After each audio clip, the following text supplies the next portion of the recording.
You are Locked On Phillies Postcast, part of Locked On Sports Philadelphia, on the Locked On Podcast Network. Your team every day.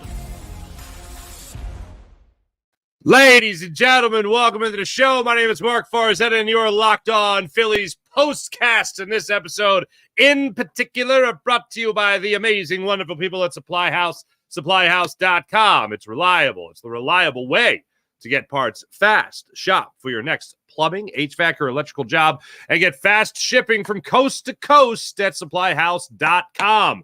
Before we get started, like and subscribe to Lock On Sports Philadelphia, where we'll have all this Phillies postcast coverage for you throughout the entire season. You got Rhys Hoskins making his return. As any logical thinking human being would have thought, of course he got a standing ovation. By my count, 30 seconds. I did about 30 seconds.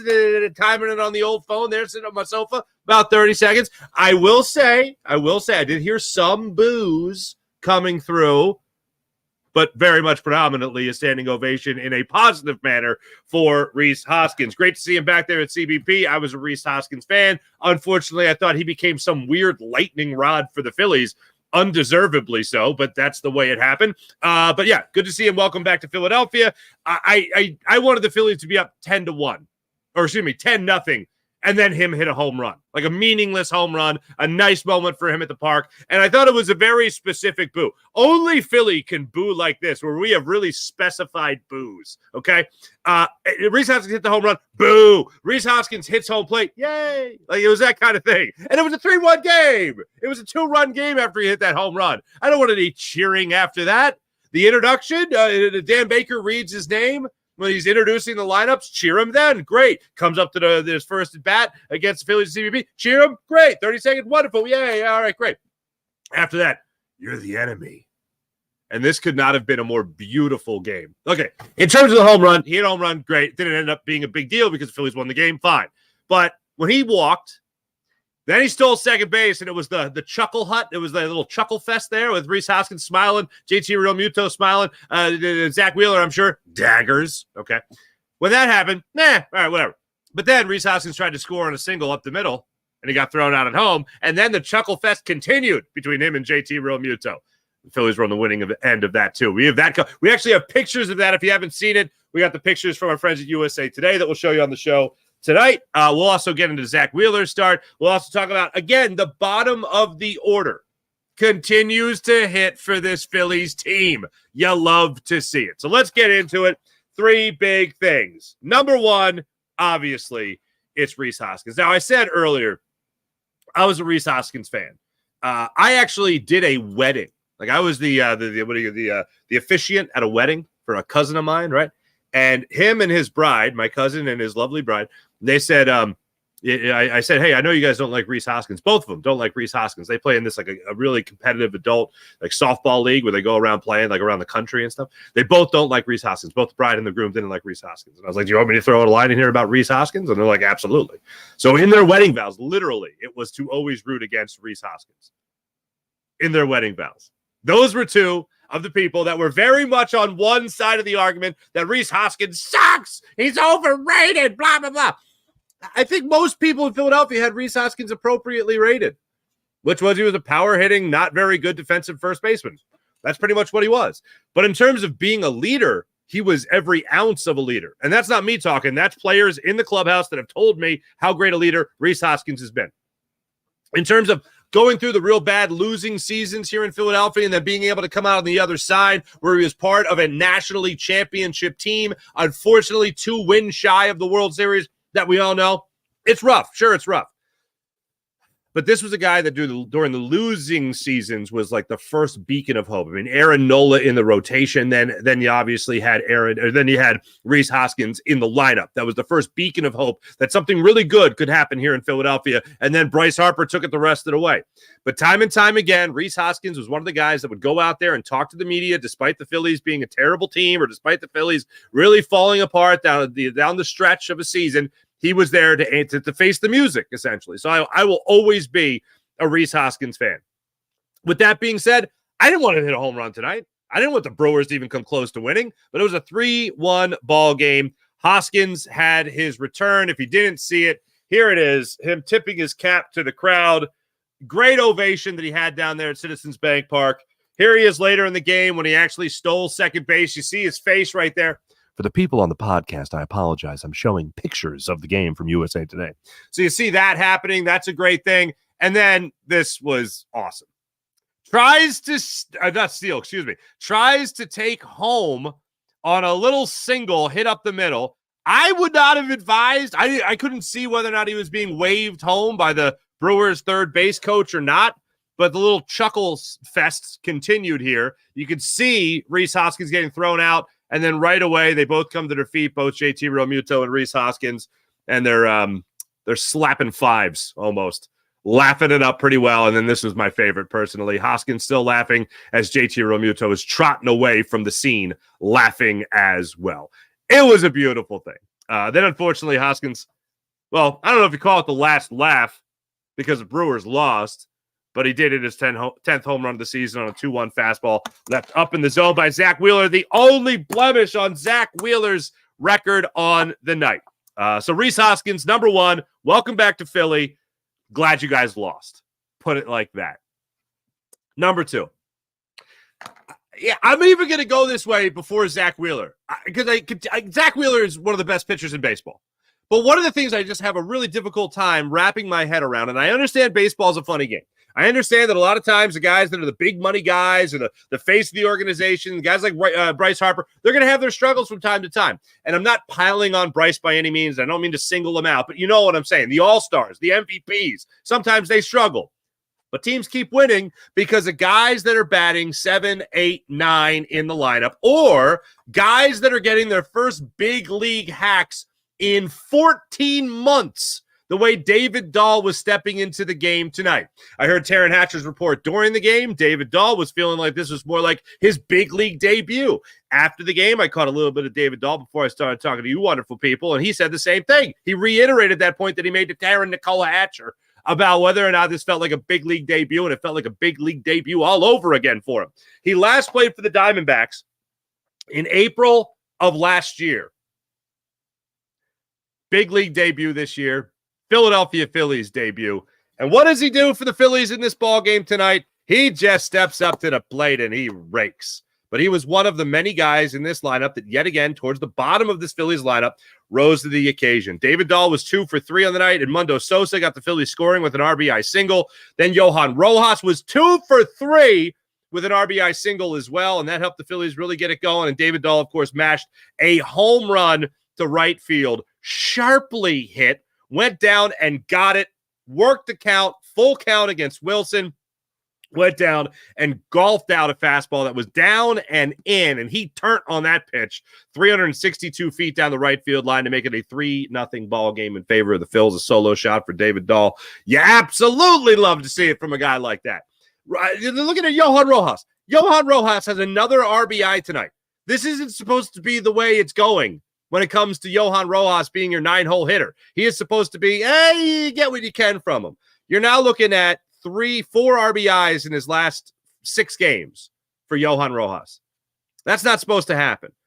But it's happening, and I'm here for every ounce of it. Edmundo Sosa, another RBI for this Phillies lineup tonight. Bryson Stott, not bottom of the order by any means, but he is also going in the right direction. But I see this Phillies lineup towards the end still carrying a huge brunt of the workload for this Phillies ball club.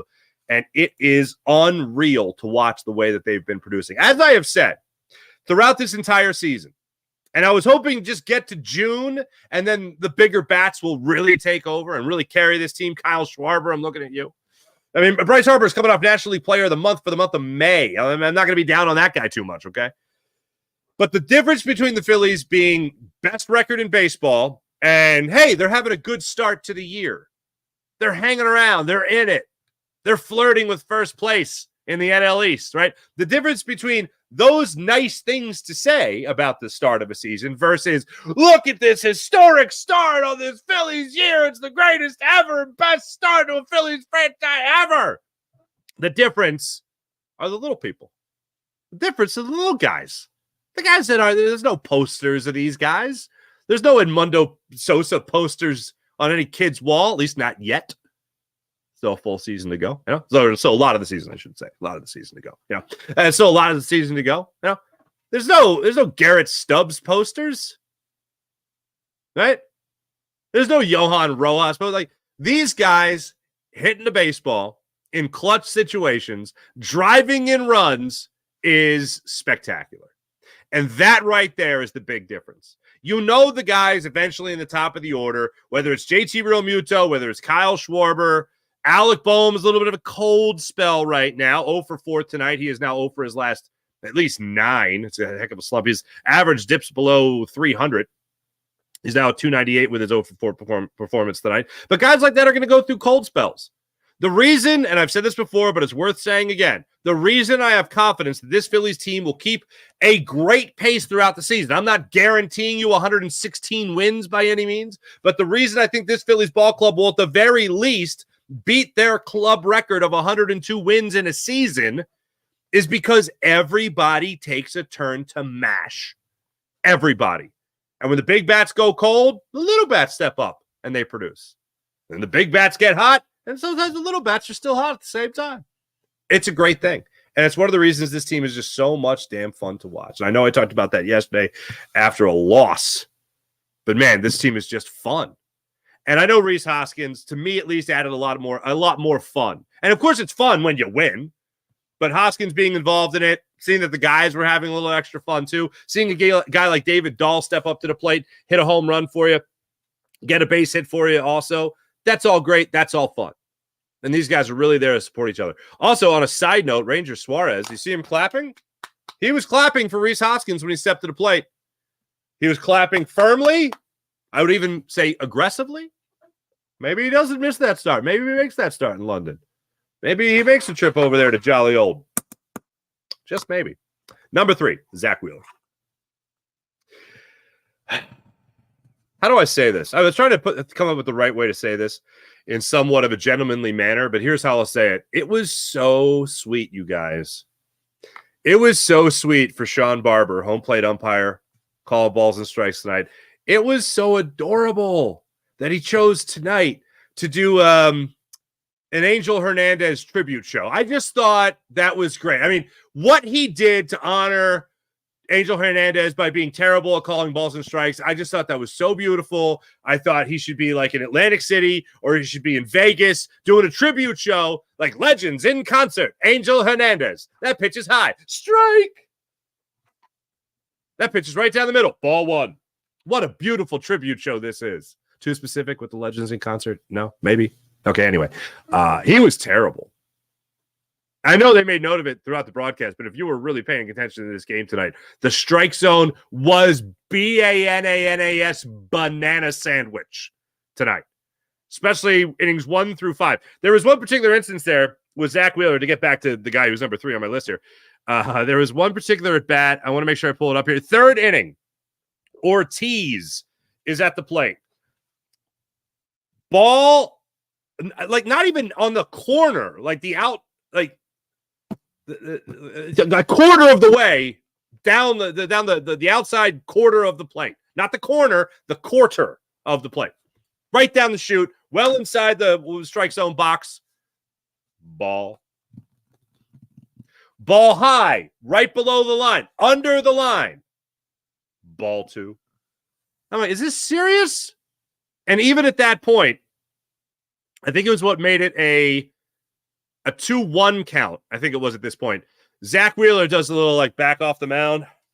Oh, epic eye roll. Stares back at Legends in Concert tribute show. Angel Hernandez tonight. Sean Barber, played by Sean Barber. And he just like shakes his head.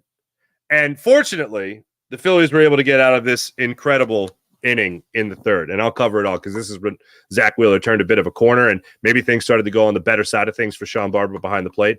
But this 3rd inning was incredible because that's where they got that double play, that miraculous double play. Phillies are already up 2-0 going into that 3rd inning. Bowers leads it off with a single to right field. Ortiz steps to the plate, works a walk, basically because Sean Barber sucks at his job. Then Perkins gets a single to center field. You got the bases loaded. You got nobody out. Dogs and cats living together. Mass hysteria. Turang steps up, and he grounds one back to Zack Wheeler for a classic 1, 2, 3, double play. Bases loaded, nobody out. Second and third, 2 outs, just like that. Wheeler, credit to him for making the play, but it was a terrible throw to JT Realmuto. It was a ball in the dirt that JT picked and, like in one motion, scooped it up, got it to his throwing hand, fired to Bryce Harper at first, and they recorded the 1, 2, 3 double play. Bases loaded, nobody out. Runner on second and third, 2 outs. Zack Wheeler gets out of the inning after that double play by striking out Contreras on a sinker up in the zone and got him to flail at it. Incredible play. Incredible way to get out of it by Zack Wheeler. Really, despite the balls and strikes, everything seemed to be working for him tonight. You saw him go up there and strike out Adames on an inside fastball. He got Frelick to strike out on an inside sinker. Great inside sinker that he just flailed away at. He got Rhys Hoskins to ground out in that second inning to the shortstop to Edmundo Sosa. He was just cooking tonight on a lot of occasions. Adames, he struck out, I think, 3 times in this game, 2 or 3 times in this game. Fastball in was the second time. He also got Yelich looking at a high sinker. That one was in the 4th inning. So things started to come back a little bit more focused for Barber behind the plate at that point. But Yelich struck out looking at a sinker that was on top of the zone. The same pitch that earlier in that second inning, or excuse me, in that third inning to Ortiz, Barber called a ball. This time it was a strike. Yelich knew it. It was one of those pitches that broke the plane, and Yelich just walked right to the dugout. He knew what was what. He struck him out on that pitch looking. And then later in the game, issues that walk to Hoskins, strikes out Bowers on a 3-2 fastball. He had him 0-2 in the count, but he hung with him, got him to strike out, and then he just continued to cook from then on out. And the one play that we referenced earlier was the Perkins single to center field, and Hoskins had stolen second base on JT Realmuto. They're both laughing it up. Then Hoskins tried to score on Perkins' single, gets thrown out the plate. That's a shame. Hoskins then later got Zack Wheeler in the 7th inning. Wheeler started that inning at 91 pitches, by the way. In the 7th inning, they have a little bit more time off for him to give him rest before the London game. So he's got a little bit of downtime. Actually, I think it was, so they got a little bit of time before he goes out. I think he's next scheduled to pitch in Boston, actually, so not in London. But they have a little bit more time off to give him, so they gave him a little more leeway there in that 7th inning, and he ended up with 114 pitches. Good Lord. But he was still able to get out of that 7th inning unscathed after the Rhys Hoskins home run. Bottom line, Zack Wheeler went out there and dealt his official line on the night. 7 innings, 5 hits, 1 run. It was earned. It was a homer to Rhys Hoskins. Walked 3, supposedly, because, again, Sean Barber was bad at his job. 6 strikeouts, 114 pitches. He improves to 7-3 on the season. His ERA is lowered to 2.23 on the year. Bullpen, stellar again. It was nice to see Jeff Hoffman go out there and have a really easy 8th inning. He went out there through just 8 pitches, recorded the 3 outs on 8 pitches, even got a strikeout. Jose Alvarado came in for the 9th inning, pitched to his 10th save of the season, needing just 10. How about this? When your bullpen just needs 2 innings, 18 pitches, that's a nice night for the bullpen. And Zack Wheeler helped give him that night. Phillies bats were not huge in this game, unfortunately. But other than that, everything looked pretty gravy. I'm way late for a break. I got to get to that. And then I'll take your comments on this game. And I got to tell you guys about the wonderful people of Supply House in a second. You're Locked On Phillies Postcast. Make sure you like and subscribe to Locked On Sports Philadelphia's YouTube channel. The support has been great from you guys over the last month as we're getting this channel underway. We greatly appreciate it. Smash the like button. Hit subscribe on Locked On Sports Philadelphia for your Locked On Phillies Postcast. Back in a second. We always have fun with the great people of Supply House. Come on now. Get supplies from the site that's made for the skilled trade, supplyhouse.com. Supplyhouse.com is a reliable way to order plumbing, HVAC, and electrical products online. Their easy-to-use website is packed with helpful resources and the latest product info to help you get the job done right. Shop a complete inventory of over 200,000 parts from over 400 of the top brands. Get your order delivered right to your door with fast shipping from coast to coast. Need help with an order? Get expert support and industry-leading service from the friendliest folks in the business. Talk to a real person every time. Now that right there, that's clutch. Pros, that are in the skilled trades can get a competitive edge by joining SupplyHouse.com's free Trade Master program. Every Trade Master gets access to a dedicated phone line. Again, clutch. They also get free shipping and discounts on every order. Join the thousands of trade pros already benefiting from their free membership at supplyhouse.com/TM. That's supplyhouse.com/TM, and order plumbing, HVAC, and electrical supplies from anywhere with just a few clicks at supplyhouse.com. All right, before I go any further, I want to see what you guys are saying about this game tonight, how crazy it was. Oh, wait, I'm going to jump to this right now. Hold on. Thomas Sharp, what's going on? Section 105, Dahl's home run was like 6 rows in front of me. Great Phillies victory. There you go, Thomas Sharp. And thank you for checking us out right after while you're on your way home from the game. That's awesome. All right, let's start at the top here. IBH, what's going on? Good evening, everyone. Back on track. Hells yeah. Hey, ladies and gentlemen, the Phillies win tomorrow night. That's a 6:40 start time. I just want to say this. I just want to put this out there. For if you have those friends that are the naysayers, if you have those friends that are the negative Nancys, if you have those friends that are the party police, the fun police, Phillies win tomorrow. Let's just live in that world for a second. We fast forward where the Phillies win tomorrow. Let's live in that world. That means the Cardinals, the hottest team in the National League, winning 8 of 10, coming to Philadelphia. The Phillies take 2 of 3. The Milwaukee Brewers, they come into town, hottest team in the National League, winning 8 of 10 as well. They come into South Philadelphia. The Phillies take 2 of 3 at least from them.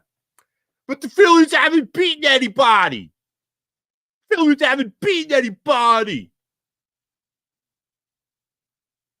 with that still, are you? That's adorable. Crazy, what's going on? Double play with the bases loaded was insane. It was bonkers. I loved it. John Marinelli, what's up, brother? That was a weird game, but a win is a win. Why was it weird?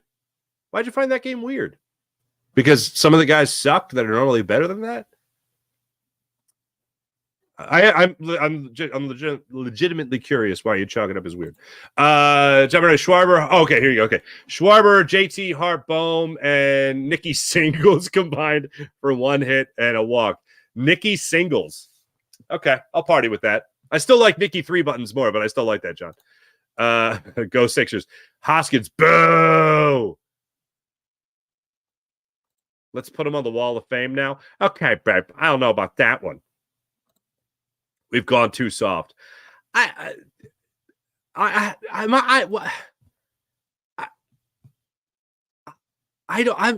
don't understand any negativity thrown at Rhys Hoskins. He wasn't a good first. If I feel like Rhys Hoskins is one of the most exaggerated players. Like we almost clung on to. I don't know. We attached ourselves to Rhys Hoskins early. He hit the 11 home runs in 18 days, which is incredible. 18 games. Best power start to a career ever. And I guess people just expected him to do that all the time, which is not fair. And then I feel like the Phillies really messed with his swing throughout the first couple of years of his career. And he was one of the first guys that we could really attach ourselves to. And he ended up not being as good as a lot of us thought. But he got on base and he hit home runs. And he was not a good first baseman. I'll say he was a butcher at first base. Bryce Harper picked up a first baseman's mitt and was immediately better than Rhys Hoskins at first base. But I don't understand the people that argue about Rhys Hoskins being overrated. Whenever somebody tells me, oh, this guy's overrated, I'm like, okay, well, rate him for me. Give me your rating for him so I know. Because I just think of him as a power hitting first baseman that's going to get on base and he's going to make some errors in the field. A good amount of errors in the field. Fine. Other than that, he's not an all-star. He's not an MVP candidate. He's not a home run champion. So who are the people that are saying, oh, he's the greatest player? He's like the greatest player. No one's saying. I don't know anyone that has said he's great. Not a person. Not one person.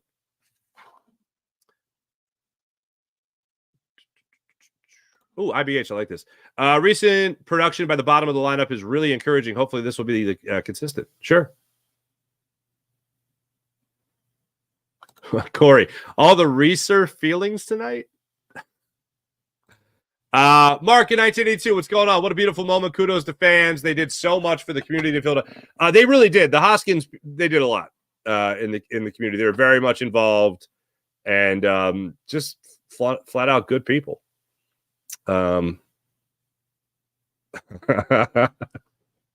Uh-oh, we got mudslinging in the comments. Find Santa Claus and throw batteries at. All right, we never threw batteries at Santa Claus. Let's get it right, okay?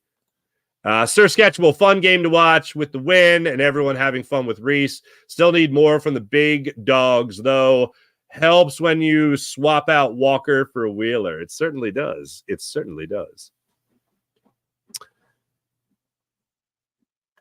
Scheme team. Who cares about Hoskins? He's gone, always striking out in the most important times anyway. The bat spike didn't follow a strikeout. That followed a grand salami. Crazy. I like Rhys. He loves Philly. Why hate him? I concur. Is swinging at the first pitch and making an out an official stat? I don't mean it doesn't come up on like the box score, but yeah, I mean you could look at that absolutely, John. I assume you're implying Rhys Hoskins did that a lot while he was here in Philadelphia, or you're talking about Nick Castellanos? Because one of the things I remember about Rhys Hoskins is that he would see a lot of pitches, and I remember under Gabe Kapler he would see way too many pitches, and it'd be like, dude, just stop just giving up on like 2-0 fastballs down the middle of the plate and just jump on one. It didn't happen enough, unfortunately. And then when Rob Thompson took over, you started to see him become a little bit more. Oh, John Marinelli, I like that. Schwarber and Harper, yeah. Oh, I got you. Thank you, John. My apologies. Schwarber and Harper. Here's what I've noticed. Schwarber will take a lot of pitches. But the first pitch of the game, he will take a hack at. He is looking first pitch fastball every single time. And let me look at it tonight, as a matter of fact, because I didn't make a note of that. But that's a great point, John. Let me look at it tonight from Kyle Schwarber. Kyle Schwarber. Beep, bo, bop, bo, bo, bo, beep. High sinker. Yeah, you got the high sinker. It wasn't high. A little high. Sinker, top of the zone, 97 miles per hour, ground out. Yeah, it's pretty common. That I've noticed the first at-bat of the game for Schwarber, he's hacking. He's flailing. Everything else, he's a little bit more controlled. Harper tries to do the same thing. That was a 5-pitch first inning, if I'm not mistaken, for Koenig, if I'm not mistaken. Yeah, 5-pitch first inning. And that was pretty rough. No question about it. Before we go any further,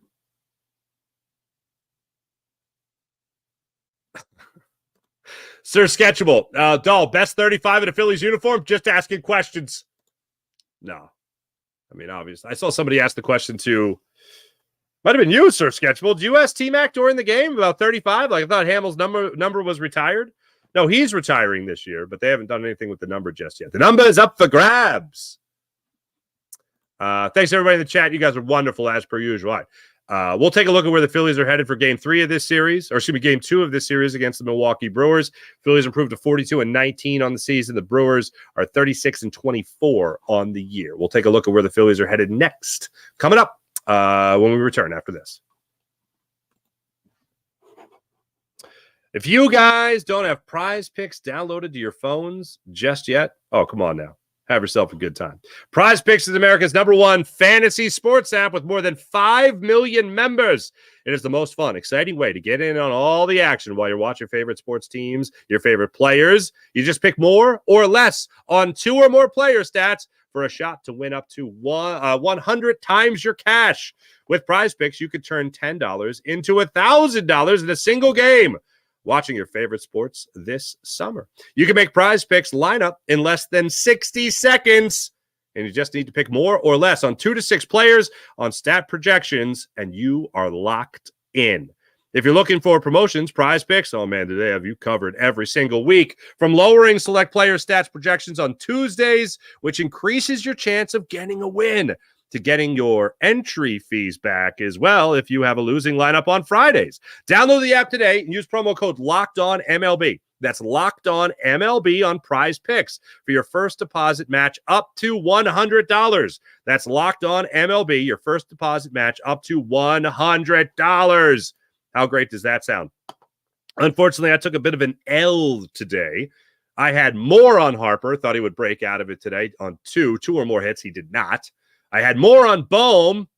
Took another collar, unfortunately. So I took an L.